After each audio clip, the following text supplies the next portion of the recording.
لو سألتك إيه السبب الحقيقي إن جسمك تعبان؟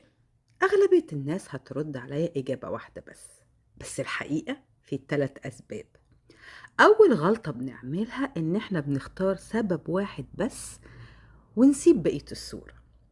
السبب الأول طبي. أكيد إن إحنا جسمنا محتاج يتراجع مراجعة طبية، لأن ربنا خلق الداء وخلق له دواء وخلق الطب، فما ينفعش نتجاهل الطب.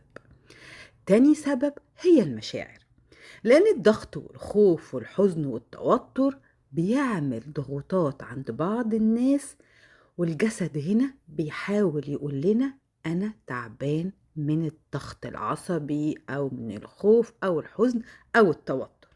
السبب التالت بقى وده مهم جدا، الغذاء. أنا باكل إيه؟ هل جسدي النهاردة محتاج الغذاء ده ولا لأ؟ مع بعض في ورشة يوم 28/8 يوم الجمعة الساعة 8 هنعمل مع بعض رحلة عشان نفك شفرة الجسد.